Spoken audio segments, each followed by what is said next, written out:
Welcome to You AGRAY, a space where we have real conversations. I'm joined today by Kevin, Lionel, and Germeen. And our question today for you guys is, do you believe in the supernatural? Do you believe in the metaphysical? Do you believe there are things that happen outside the realm of reality, things that we can't see, things that our human scientific mind cannot prove? We're gonna ask Germeen today about her story, and do you want to jump right in? Yeah, ask me a question. Kevin's gonna ask. So yeah, Germaine, was there ever a point in your life where you had a supernatural encounter, and how did it begin? Well, there are many points in my life, but there is one that was a little bit crazy, and that you just cannot deny that it was not supernatural. And that one was when I was maybe 20, yeah. Where were you? At last year university. I Okay. was at the university. Yeah. So what was the circumstances? What exactly happened? So what happened was because I came from Egypt to the United States to study here, I stayed at the dorm. So I was living at the dorm, and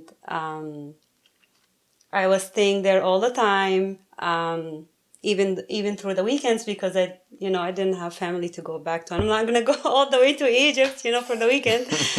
So on the weekend was like the highlight, because you have like a long week of school and so much work. So once Friday comes, it's gonna be Friday night. It's Sabbath, and you don't study. You just enjoy the time with your friends.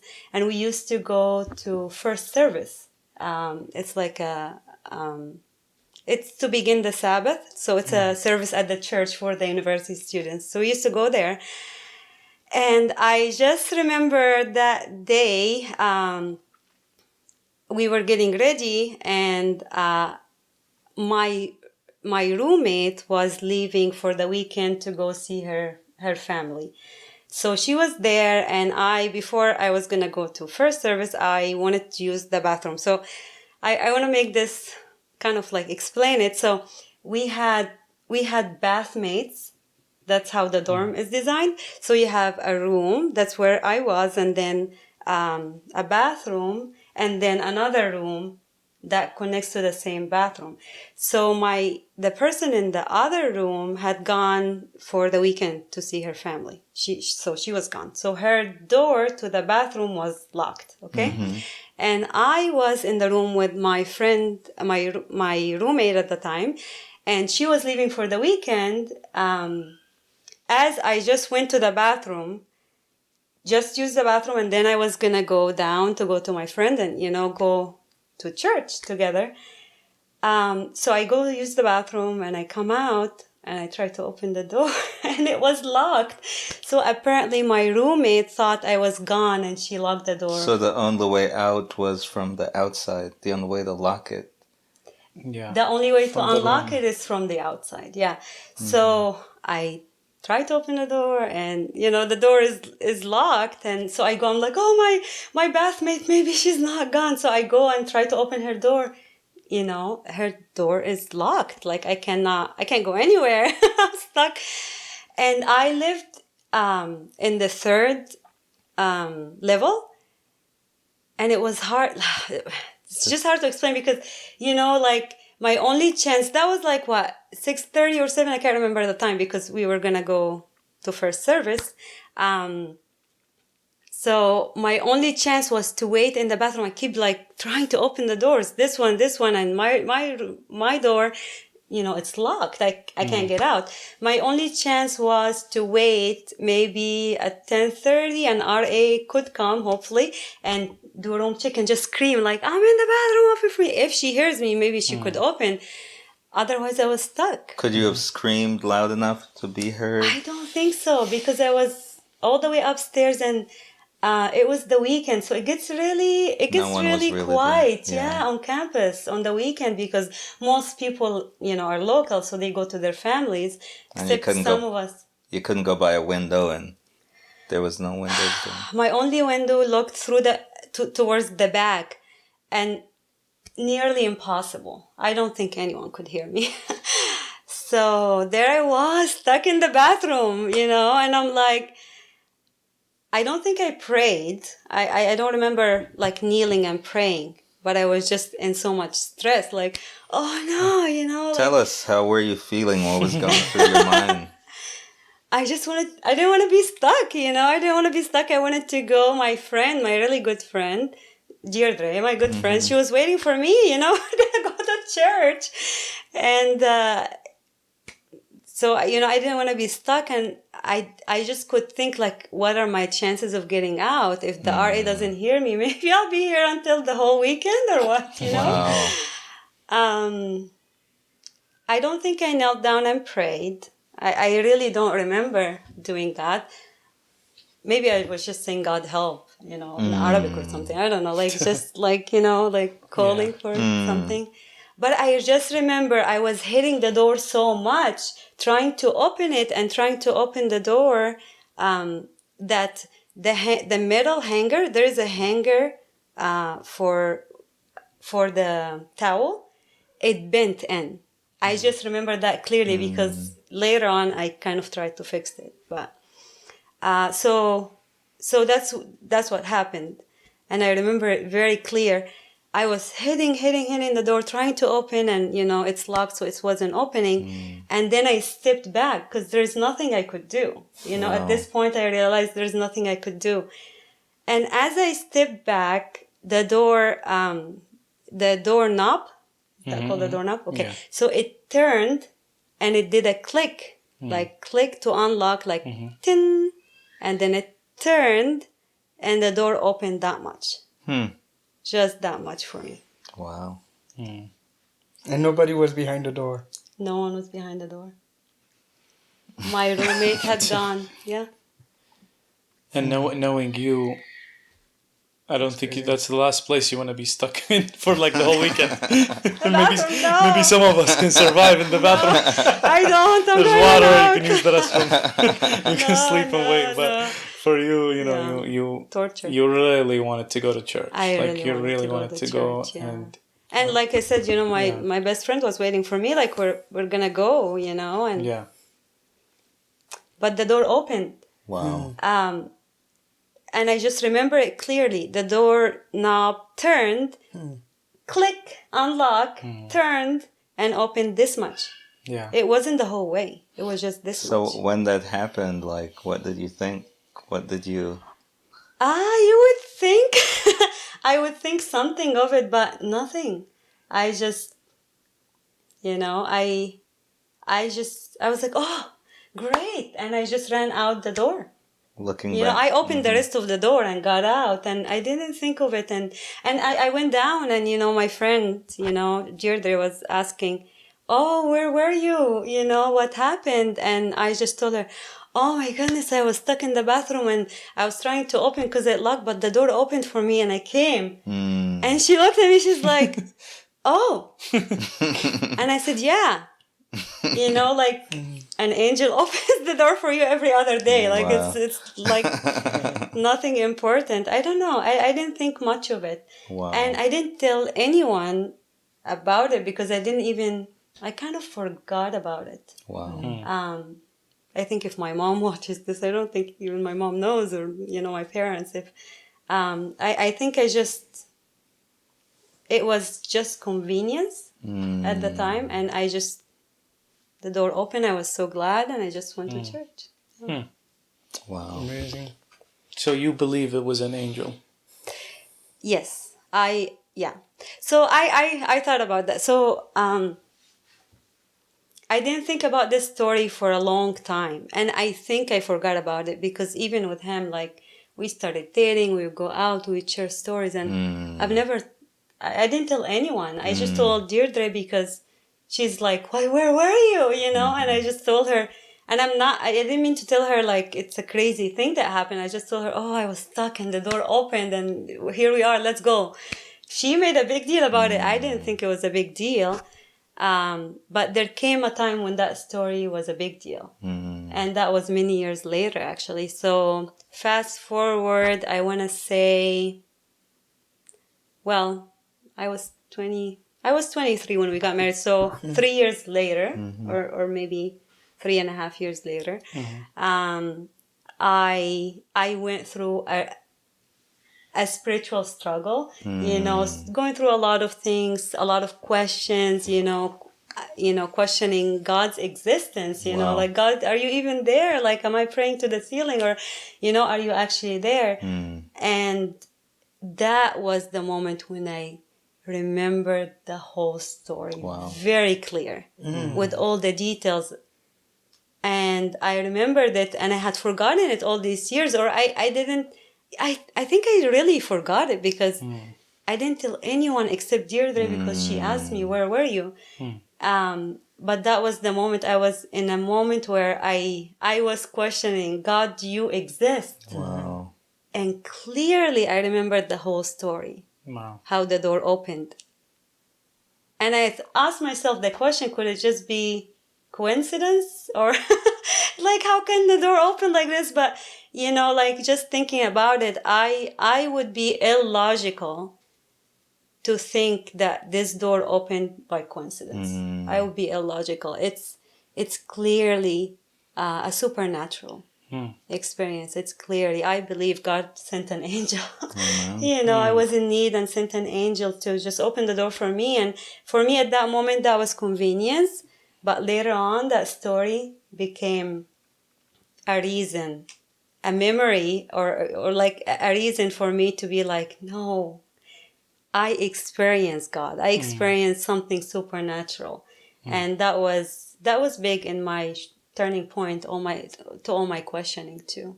Questions. Yeah, it's profound. It's profound because you were there pushing at that thing, and you vividly remember trying your best to open the thing, and it just didn't happen. And so, yeah, it's an amazing thing to think about. Amazing story.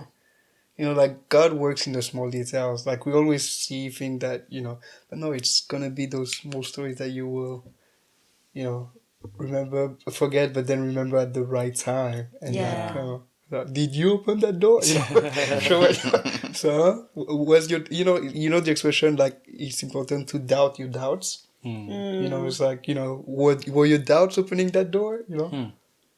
It's gone. Yeah, the door only opened, I remember it clearly, as I stepped back, the door opened. I wasn't pushing. I just stepped back. I wasn't like, what am I gonna do? And the door opened. So, not to put you guys on the spot, but do you agree that this was an angel? What do you guys think? I agree 100%. I've seen a lot of those things. So it's always difficult to sometimes know. Like, sometimes you think, oh no, but I mean, could be some a splinter in the lock, something, you know. But there's a lot of those situations where you cannot explain otherwise. I had the privilege to live in Haiti for 2.5 years, 3 years, and working in the Adventist hospital.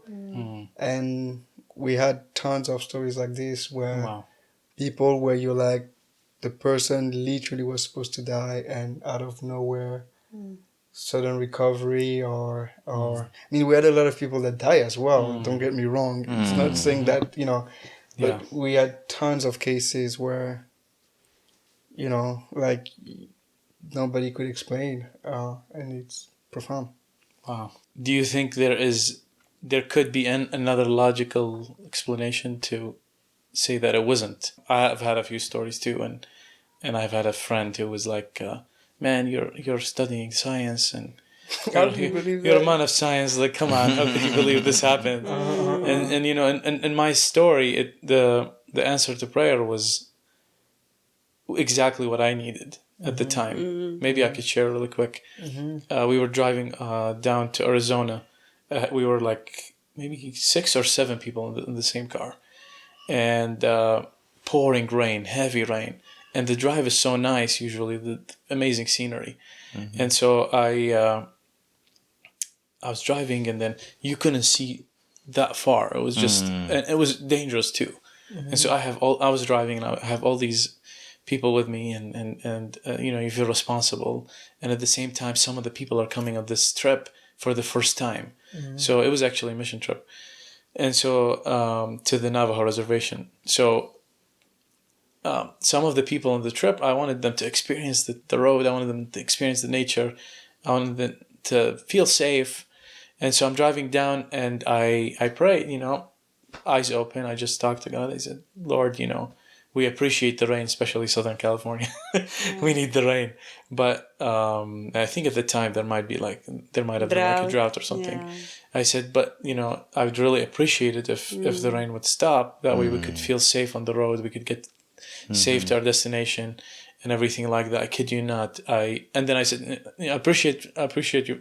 We appreciate the rain, but you know, it would be good if it stops. Then we can enjoy your nature and everything like that. So, kid you not, like literally a minute later, the rain stops and there's a rainbow on the side. That's crazy. And so I saw, you know, I noticed that. So I'm praying intentionally, but I noticed that the rain stopped, and then I noticed the rainbow on the side, which is originally a sign of peace, that you know, God's not going to flood the earth again. Yeah. Anyway, so to me it was comforting. To me, I had no doubt that this was an answer to my prayer. But to my friend, who was a classmate, and he was a believer, he said, "Man, you're a man of science. Like, you're studying all this biology and evolution, all these things. Like, come on, like, seriously." And so I feel like that story, you can explain it in different ways, in the sense that, okay, you just drove past the cloud and the rain stopped, and you just happened to come across a rainbow. But in your case, it's just, I don't know what to say, you know? Yeah, and it's a personal experience, so Yeah, I cannot, this is my story, and that's what I believe. And to someone else it might not be the same, or it might be a coincidence. But to me, I thought about this, especially when I was struggling with all the, you know, questioning, and I'm like, you know, is there a supernatural? Is there God? And I remember the story clearly, and I said, and all the details. And for me, for my experience, I would be illogical to reason this out.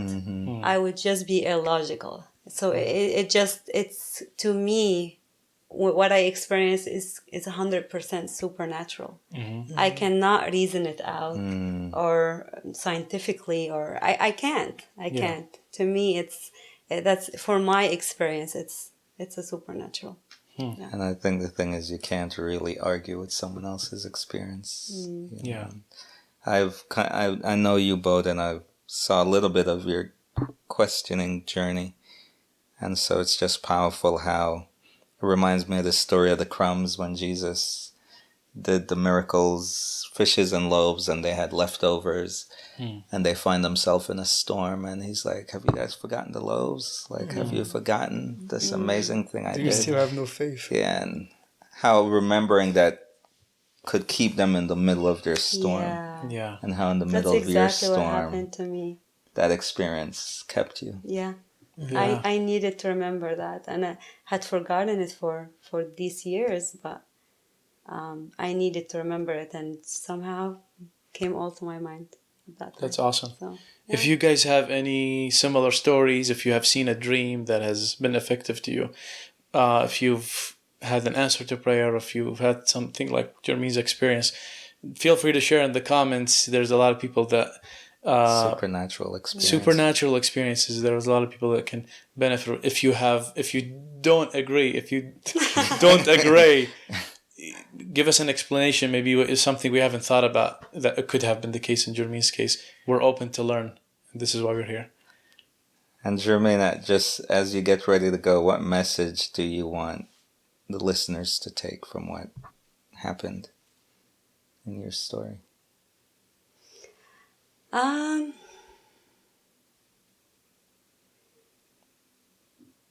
I would say just pay attention to details, to what happens in your journey. And if you ever go through a period of questioning, questioning God's existence, questioning if God, loves you or cares or if He's even there, it's okay. It's okay. Just keep seeking what you think, keep seeking answers, keep seeking and just remember the details of your journey. Maybe something will come to your mind that you haven't thought of that would make you more grounded. Yeah. Cool. Thank you. Excellent. Oh, thank you.